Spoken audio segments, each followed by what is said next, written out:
What's up everybody, my name is Sal, welcome back to the GT guys. Today, I have some really exciting news for you, but first, here's a cold startup in a 2011 Mustang V6.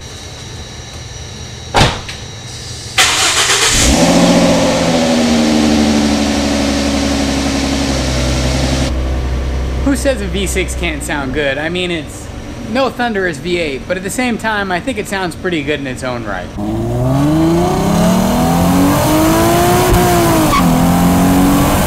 And speaking of the V6, I'm way overdue giving you guys an update on the new Ford GT. If you've been following me for a while, you've probably already seen my unboxing videos for the Ford GT order kit, but if not, I'll leave the link right here so you can go check those out. So since I've posted those videos, I really haven't posted anything, and that's just because there hasn't been a whole lot going on. After getting the Ford GT order kit, there's really not a whole lot left to do. You really just have to choose your dealer, put your deposit down, and then go ahead and finalize your spec.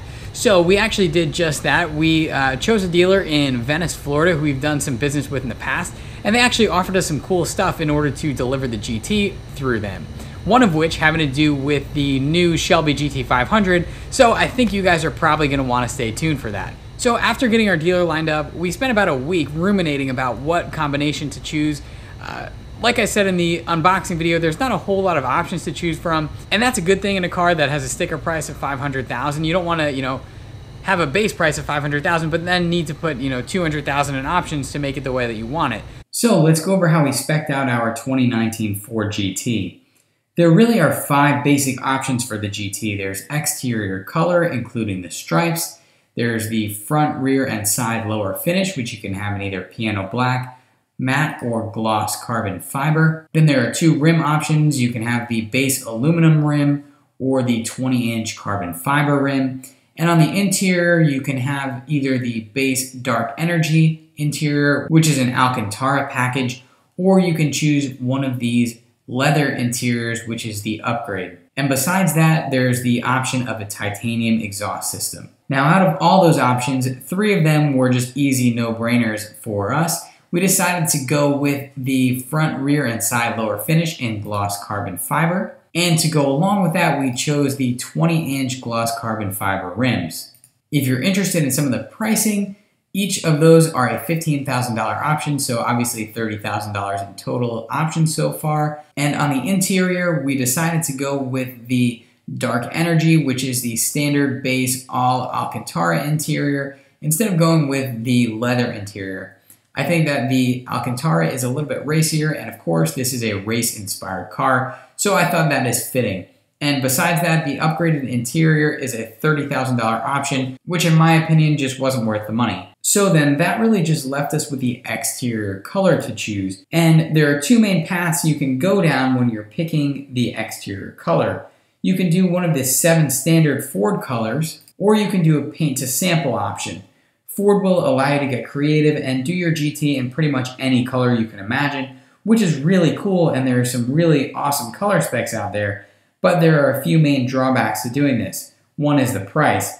It's $30,000 to do a custom color, which you may think is not a big deal when spending $500 grand on a car, but $30,000 is $30,000 any way you slice it, and that isn't an insignificant amount of money. We had always considered doing a custom spec, but when it came down to it, and when we had the Ford GT order kit in hand, there were a few Ford factory colors that we liked just as much as doing a paint to sample. In the end, it came down to the liquid blue, liquid red, or triple yellow. And of those 3, we pretty quickly narrowed it down to the liquid red or the triple yellow.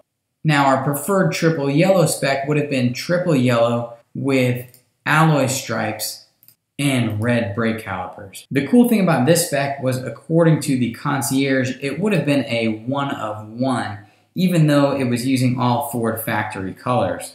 Our other top choice was liquid red with frozen white stripes and blue brake calipers. Now, in previous videos, I've said that my favorite GT spec so far has always been the Victory livery, but you have to be a Ford executive to get one of those cars, which of course we're not. So by no means is this the Victory livery. The red, white, and blue does kind of play into the heritage of the new GT, and in the end, this is the spec that we wound up choosing. Now, eventually we may do a little bit of customization to it to make the car play a little bit more into the race car heritage, But for now, I think it looks really good. The liquid red is just such an awesome color. It has this really nice, deep triple layer paint with a metallic flake in it, and Ford really nailed it and hit a home run with this liquid red color. So guys, I'm really curious to know what you think. Let me know your thoughts on the Spec in the comment below. Do you think we made the right choice, and what kind of Spec would you have chose if you were ordering a new Ford GT?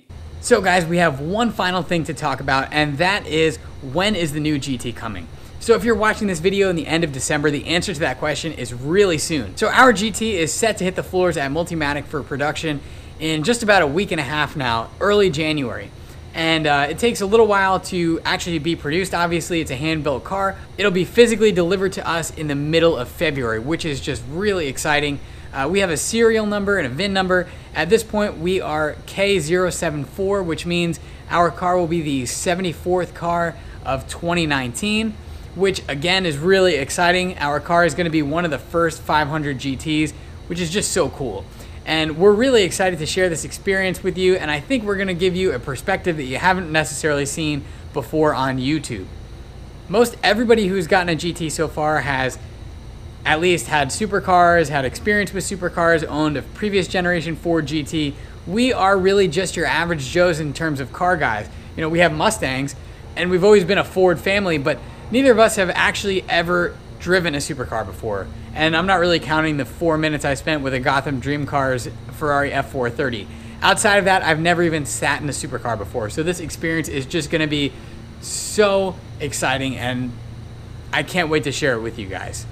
So guys, thanks again for watching. Be sure to stay tuned. There's gonna be a lot of stuff going on here in the next month and a half, between the new GT500 coming out, the order for our new GT hitting the floors at Multimatic, and then ultimately the delivery of our new Ford GT. It's just gonna be an action-packed couple of months. So once again, be sure to let me know what you guys think of our final Ford GT specification. Hit that like button. If you haven't already, go ahead and subscribe. There's gonna be a lot of cool stuff going on here in the next couple of weeks. Share the video with your friends, and guys, have a happy new year. I'll see you in 2019.